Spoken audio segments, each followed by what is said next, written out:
welcome to All Steelers Talk, your home for everything Pittsburgh Steelers, presented by allsteelers.com.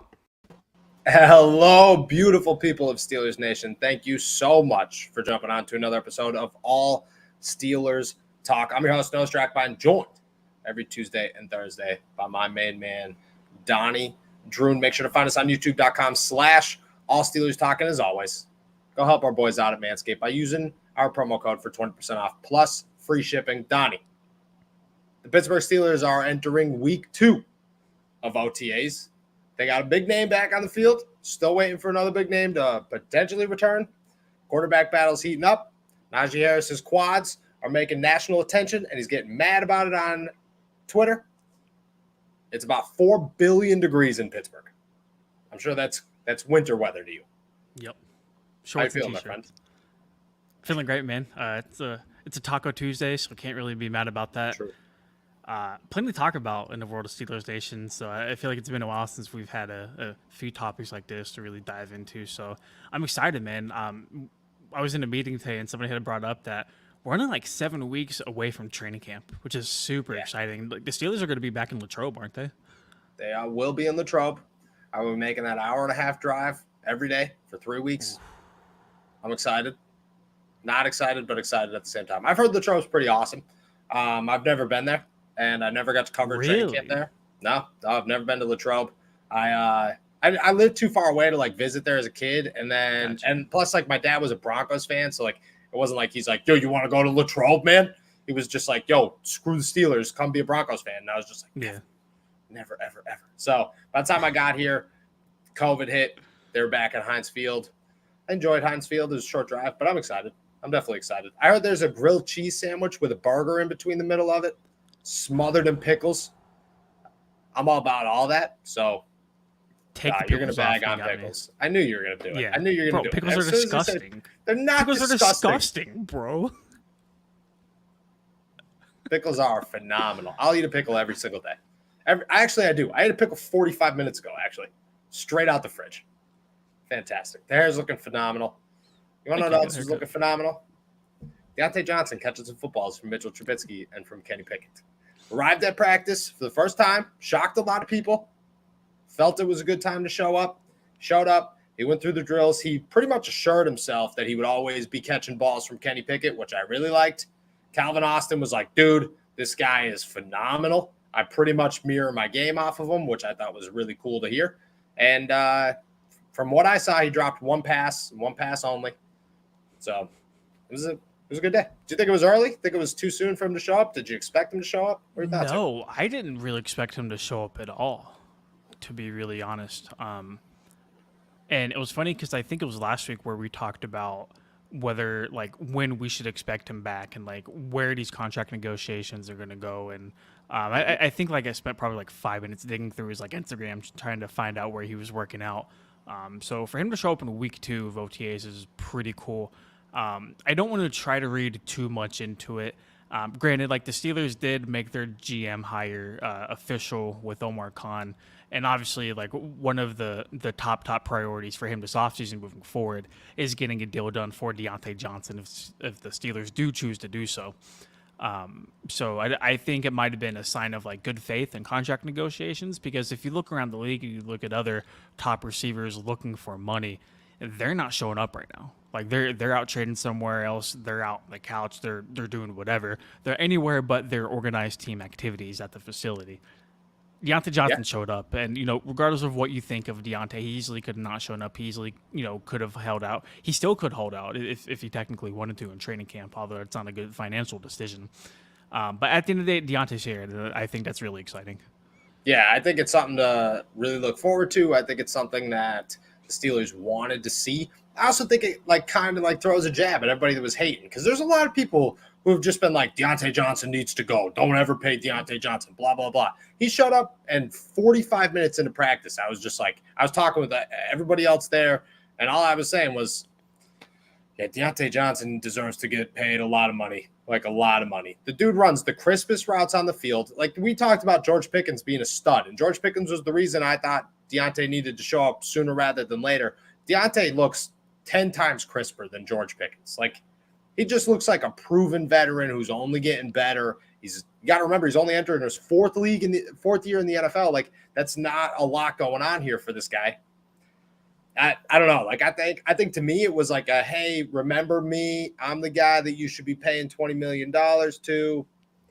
I'm here. Let's get it done. I also kind of took it as if maybe he understands that he's not going to get paid this offseason.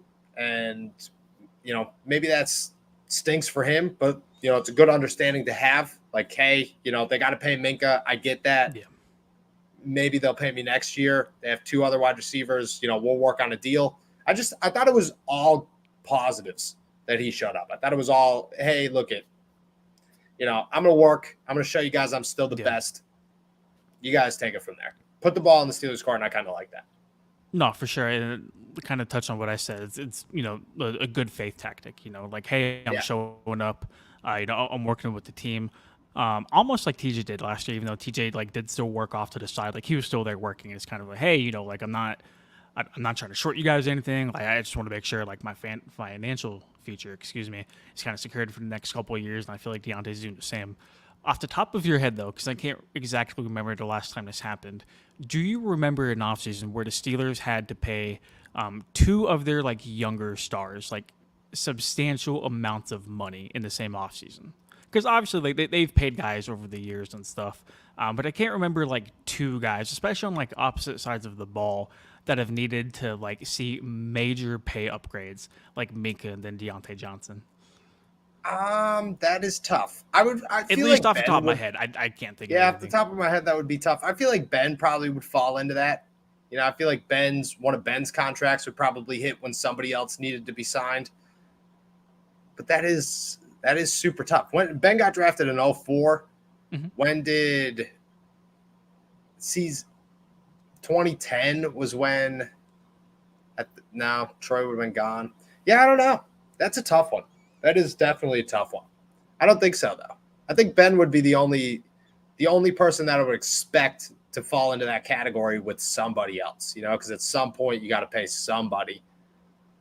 But no, I think that for one, I think the biggest thing here is that the Steelers might have never had 2 guys that are on the pedigree of Minka and Diontae. Like, they've had the guys like AB and Mike Wallace who need to be paid, but they have to pick between one or the other. I don't think they've ever had guys like Minka and Diontae where they're like, yo, we should most likely pay both of these guys because our team's going to take a major loss if we do not pay both of these guys. I think it's been a long time since one of those happened, because like the AB Emmanuel Sanders, that was the same draft, so they would have had to have been paid at the same year. They chose AB. I feel like wide receivers fall into this quite a bit.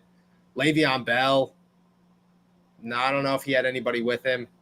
That's tough. That's a tough question. I don't know. I do feel that this year is different, though. Just to give some context to that, I do feel like this year the Steelers have 2 guys where they fully understand these 2 guys deserve to be paid, that both of these guys will get paid that amount of money. I think that's the other difference, too, is they've always had these couple of guys that they should pay. They've picked one. The other ones seem to have not panned out the way that other teams would have liked them to pan out. Maybe except for like Emmanuel Sanders. But besides that, I mean, the Steelers have just been like, nah, you could leave. And then they've left and they've been terrible. If Diontae leaves, he's going to be just fine. I saw this thrown out there today. What if Diontae doesn't sign? The Steelers let him walk. Baltimore could be in the market for a wide receiver. Yeah, I feel like they're always in the market for a wide receiver, but you have to think like the way their offense is set up and kind of like how they operate. Why would you want to go there if you're Diontae? Because like if you're Diontae, you want to get fed. You want to put up numbers. You're not going to do that in Baltimore. You're not Mark Andrews. No. You don't play running back. You're not going to touch the ball 25 times a game like their running backs are. And then like on top of all of that, like your quarterback has gotten better through his couple years in the league whenever it comes to, just being a pocket passer. Still has a while to go until he's like completely rounded in that aspect, though. So like his accuracy sometimes is hit or miss, and that's kind of putting it lightly when talking about Lamar Jackson. So like as a like top tier receiver, if you consider yourself as if you're Diontae Johnson, why go to Baltimore? Look, I don't know. I'm not going to Baltimore if I'm a wide receiver. Yeah. I'm just saying that if they offered me $25 million, though.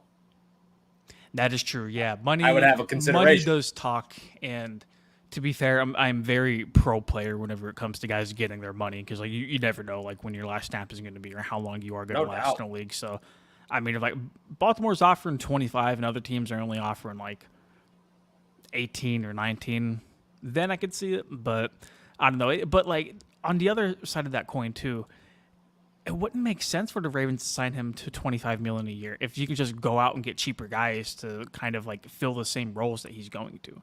Like, yeah, you know, Diontae Johnson, you know, he's viewed as one of the best route runners in the league. He's still, you know, pretty young.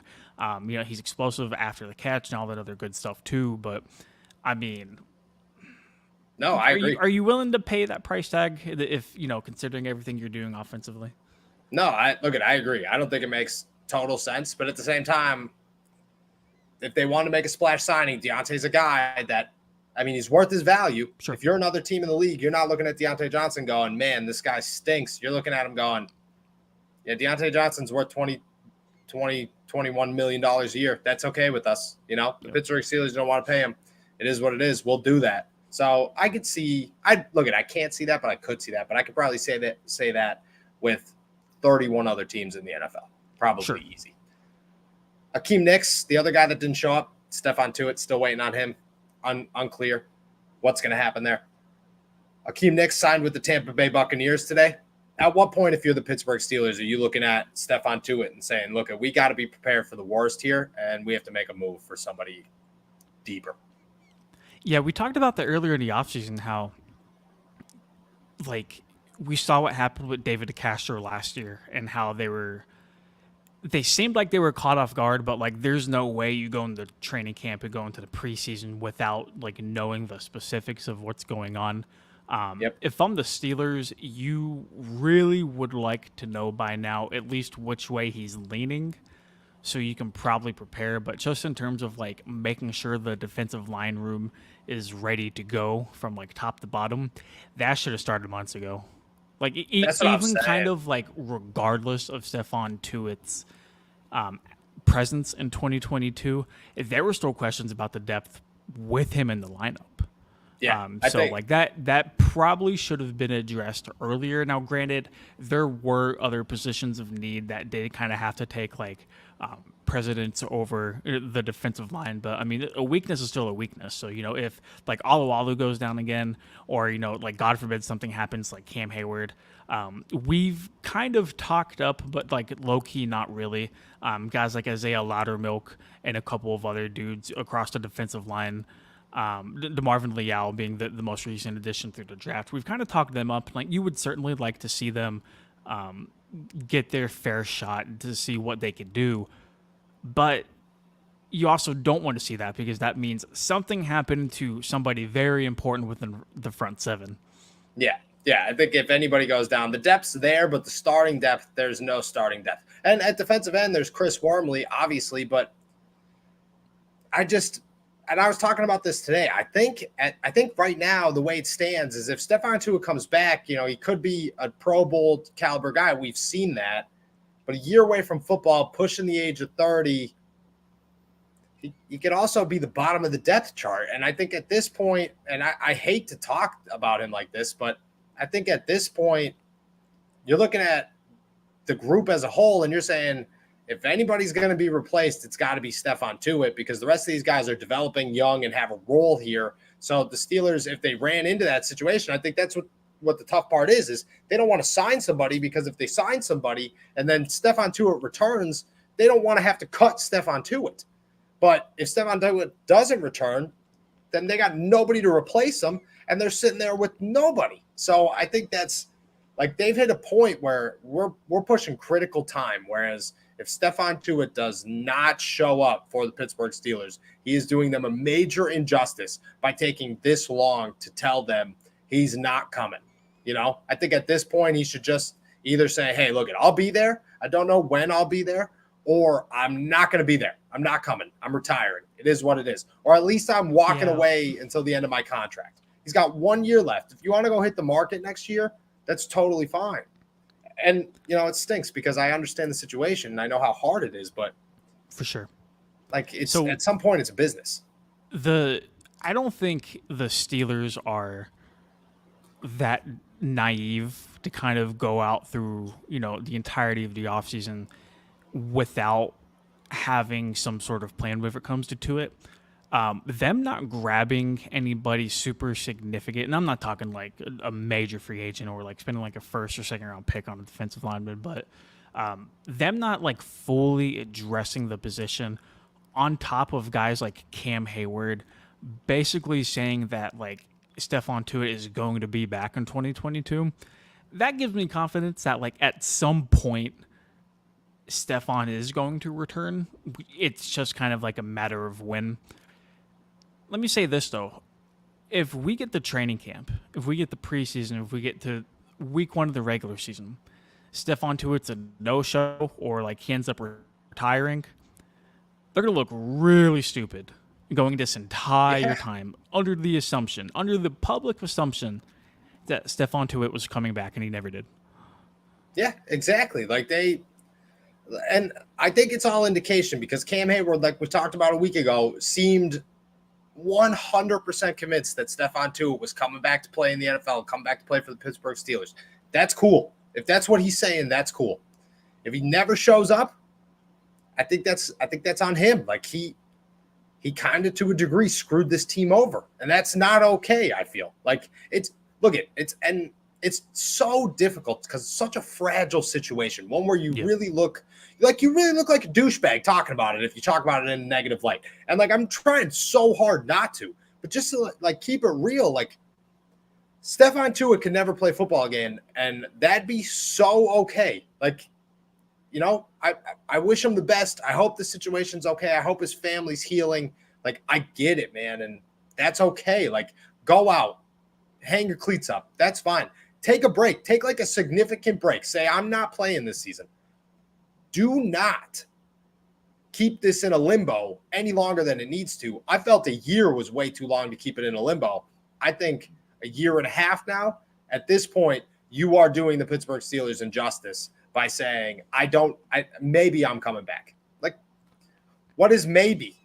We have to build a football team in a week. We don't have maybes anymore. There's 89 guys on the field because one of them is still waiting to decide if he's going to show up. Money should be a problem for him. He's made almost $56 million throughout his career, and obviously you got to account for taxes and agent fees and whatnot, but like just purely in terms of like financially being motivated, like Stephon shouldn't be rushed to return to the field at all. I think I kind of agree with your line of thought to where if you're going to retire, totally cool, totally fine. If that's the plan, just let us know. Let us know so we can properly, accommodate the defensive line depth. And maybe they felt like they did whenever it came to drafting DeMarvin Leal, because remember last year, they thought they satisfied the offensive line with what they did, and it turned out to be a disaster. So I wouldn't put it too far past this team to kind of assume everything's okay whenever it's not really okay. But just like trying to read the tea leaves, and like I keep coming back to the whole David DeCastro thing, because like there's just no way you don't know about that situation until it's too late. So I am working under the assumption that the Steelers know something about Stephon Tuitt's situation, good or bad. They at least have to know something. Yeah, I agree. I agree with you. I think that they do know something. I just hope that something is solidified. I really, really do. My computer's on 3%, so I'm going to let you rock solo for 2 seconds. For sure. Cool. Week 2 of OTAs getting underway now. Obviously, I am not on the scene, but no shock mine there in the flesh. And obviously, everybody's talking about Diontae Johnson and his reemergence to OTAs, excuse me. All eyes are on him whenever it comes to a potential contract. Will he get it done? Will the Steelers decide to give him major wide receiver money? We don't really know. The funny thing is that, and shout out to Derek Bell for always bringing this up too. The more the Steelers go about their Steeler way and not refusing to pay him, but more so waiting until the last possible moment to pay somebody, the more his price tag starts to climb up. No, I remember having conversations with you during the offseason, like the early stages of the offseason, and we would go back and forth on whether or not we should pay either Diontae or Juju $15 million a year. Yeah. Now that's looking like a bargain right now. 22 million. However, I've heard rumbles that the NFL and the front offices expect the wide receiver market to crash after this season. Like, they don't expect the $22 million a year thing to continue moving forward, which is bad news for Diontae Johnson, but good news for a team like the Steelers who are sitting around waiting. Yep. Yeah. It's all going to, a lot of it's going to depend on performance, obviously. If all these guys signed a major contracts are going to continue to blossom, that's one thing. But if Christian Kirk has a bad year, if A.J. Brown has a bad year, if one of these guys doesn't perform, the market's going to crash. And that's what I've been hearing rumbles of. Again, it's just rumbles and it's a year in advance, but those rumbles come from front office people, and front office people usually know the trends and what's about to happen. So I have heard that. I hope it doesn't, because I believe that even if it's not in Pittsburgh, Diontae Johnson deserves to get paid a lot of money, like a lot of money. And I'm all about the player. Like, everybody out there being like, "Dude, he's not worth $15 million. I would never pay him $18 million a year." Like, dude, if you had an opportunity to go make $18 million a year, go make $18 million a year. I will say this, though. I am at least happy, kind of going back to like the Steelers having to pay two players at once kind of dynamic. Mm-hmm. I'm at least happy there's no discussions on who should get paid first between him and Minka, because like we all understand, while Diontae is a very good player, Minka is on a whole nother level, and 1,000% deserves to get paid, and 1,000% will get paid. Oh yeah, he will get paid, and I expect him to be the highest paid safety in the NFL. Yep. I expect that number to be close to $20 million a year, which is fine. I think 18 is where I start to get like, okay, that's a lot of money, but like Minka's worth $19 million a year. But dude, like, here's the thing though, you can always go back and restructure things. That's what I'm saying. I think that's what's like commonly lost, unless you like really do some weird stuff to the contract whenever you're like negotiating it. But like, if the salary cap continues to jump up like it's projected to be, and like hopefully, I'm knocking on whatever material this desk is made out of, I'm knocking on it. Hopefully COVID isn't going to impact anything more. Yeah. Whenever it comes to like revenue and everything else like that too. The money for these guys are only going to go up. Why, like, the Kansas City Chiefs gave Patrick Mahomes $500 million and decided to pay a whole bunch of other people, and they somehow fit all of that in. The salary cap does not exist. There is always a way around the problem. How many times have the Pittsburgh Steelers gone into an offseason? No, bro, I've written so many articles for you about how like the Steelers cap situation, they're like negative $30 million heading into the offseason. Like, here's like all this stuff they got to do, like this and that. And then they end up getting out of it.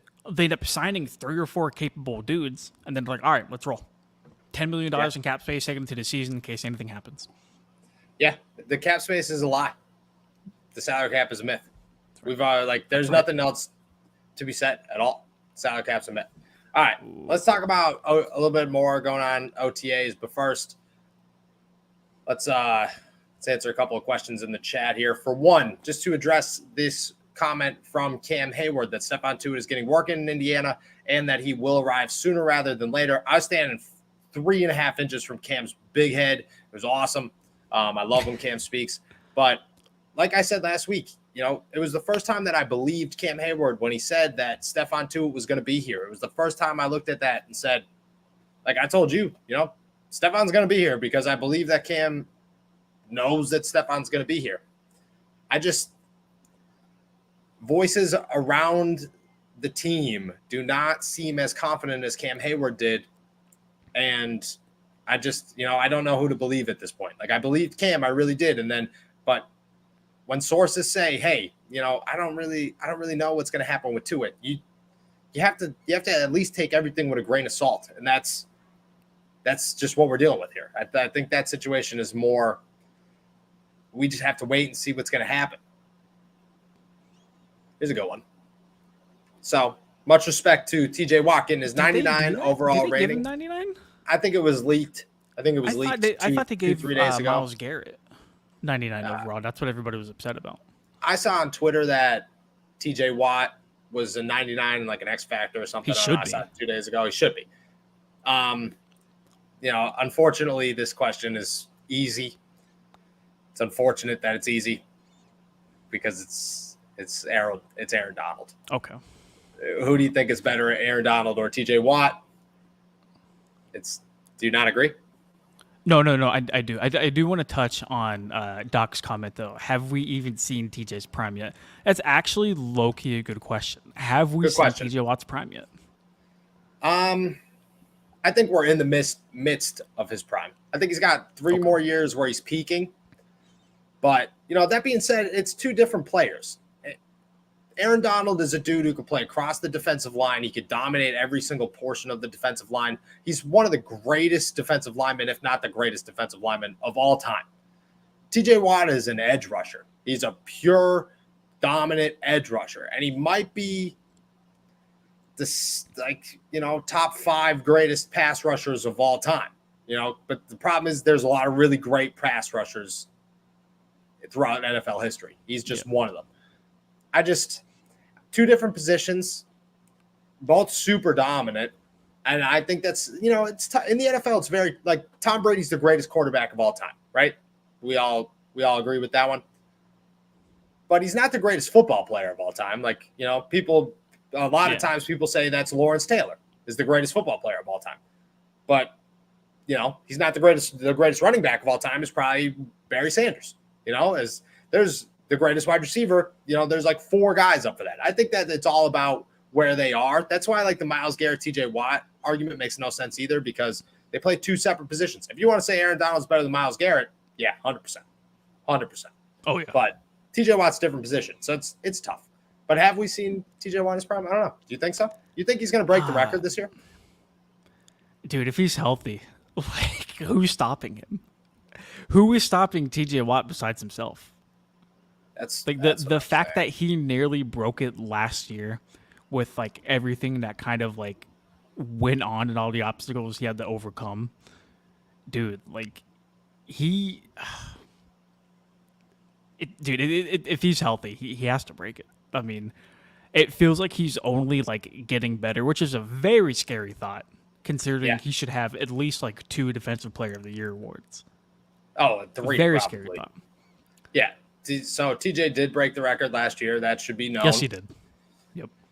Everybody agrees with that one. I asked Tyson Alualu. I said, "Hey, is he going to break it this year?" He looked at me. He's like, "He broke it last year. What are you talking about?" I was like, "Yeah, you're right. You're not wrong. You're not wrong." TJ, I hope he does break it. I think that I put it in a bold prediction earlier that I believe TJ Watt does break it.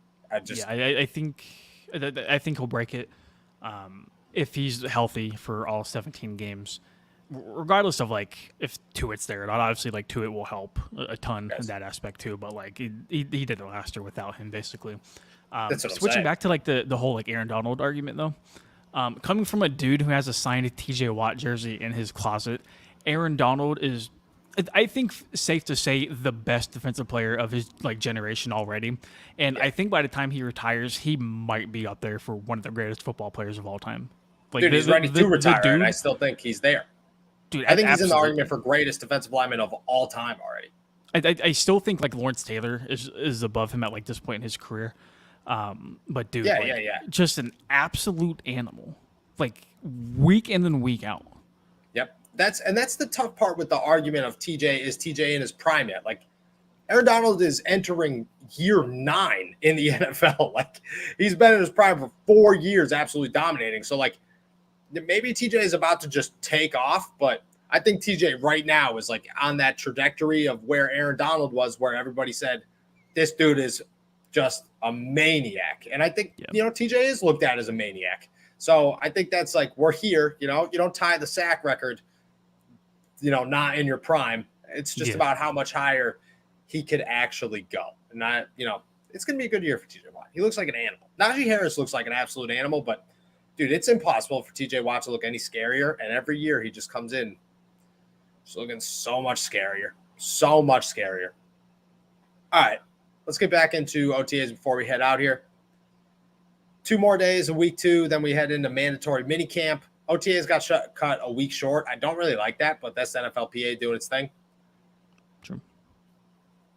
You got anything you're looking for as we head into the bottom half of the second week? Diontae Johnson's here. Stephon 2-8. Quarterback battle still the quarterback battle. Najee Harris's thighs are making headlines enough where he's getting mad about it. So we got to stop talking about Najee Harris's thighs. What are you looking for? I think my eyes are on Kenny Pickett. Okay. Number 1 pick, Kenny Pickett. I think the daunting challenges of a rookie quarterback to be the first quarterback off the board, to be a first-round pick, to come into a Steelers team and be expected to at least compete for a starting job at bare minimum.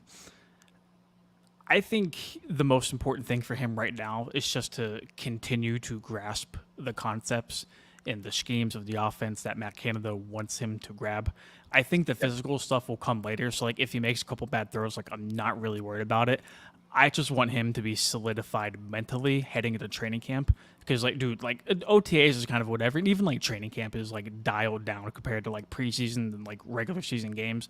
But, dude, like, training camp's going to be a whole new world for Kenny Pickett. So, like, I'm at least hoping these next couple weeks through, OTAs and the mandatory minicamp, like you had already pointed to, I'm hoping he, like, can grasp every little possible thing a rookie quarterback can possibly do, which, like, it's going to be hard. Like, he's not going to get everything. But obviously, like, the smarter the quarterback is, the better, at least for a young guy like that. Yeah. And just like a little insight from what happened today. Last week, I went on a whole rant about how good Mitch looked, and I wasn't lying. He looked really good, but this is just how versatile, how drastic things change, how quickly OTAs move and minicamp move. Today it was very well known that Kenny Pickett looked like the best quarterback on the football field. Like, very well known. Really? From start to finish, he looked like best quarterback on the football field, which is huge because that was the first time he looked like the best quarterback on the football field since he's entered the team. But yeah. Can you answer this for me? Yeah. I can try. No, you're good. It's not like anything like super elaborative. We've heard a lot about, like, Mitch Trubisky's athleticism and his ability to kind of move as a quarterback. That was probably more of like an underrated thing for Kenny Pickett coming into the draft process, and it's something that I think Mike Tomlin and Kevin Colbert touched on a little bit after they had drafted him. Have you noticed, like, Kenny's, like, athleticism? Like, is he like can he move? Like, does he look like a guy who could, like, break out of the pocket and get a first down? Like, he's not like Lamar, he's not Kyler, he's not Michael Vick or anything like that. But, like, do you think he can get it done with his legs? Yeah, he definitely could. I think Kenny in college showed that, like, this dude could move way better than people imagine. He's fast, he's athletic. It's hard to see in OTAs, like, how much you could actually move because there's no offensive or defensive line. But, he's the only quarterback moving out of the pocket. And just from, like, words from what I've seen and what I've heard in the film I've watched is Kenny is best when he is moving. Like, if Kenny's got to move, which is probably a good thing with this offensive line. If Kenny's got to move, Kenny's going to make a play happen, whether it's on his feet or through the air. The problem is I think most times he tries to do it on his feet. He needs to keep looking downfield, develop a little Ben Roethlisberger there. But, dude, Kenny's very good on his feet. Very also, good. What's the interior offensive line looking like in week 2? Same thing. It's still Mason Cole at center, Kevin Dotson, and James Daniels at the guards. I don't know when Kendrick's going to get his shot to prove he's a starting guard. I don't know if he's ever gonna. I think him and Kevin are in a very tight battle, but I think that the Pittsburgh Steelers are really looking to say, hey, we need to develop 5 guys and see if they work before we start throwing anybody else into the fire like we did last year. We just kept switching things up, saying, oh, you got to go prove it. You got to go prove you're better than Rashad Coward. I don't know what that did. That hurt everybody's chances of meshing. So I don't think they're trying to do that this year. But, yeah, the offensive line looks a lot of the same. So, but Kenny looks very, very good. I'm looking at somewhat the same stuff here. I think the biggest thing I'm looking for is how much longer we have to go before Mason Rudolph is just no longer a part of this competition, because it's getting ridiculous at this point. I think we're already there. We're not, though. That's the craziest part. Mason Rudolph continues to take Team 2 reps. He continues to be the number 2 guy ahead of Kenny Pickett. The only sense that makes to me is that the Pittsburgh Steelers want him to have some morale to say, hey, you still got a shot at this, man. Go ahead, go give us your best effort. Like, no.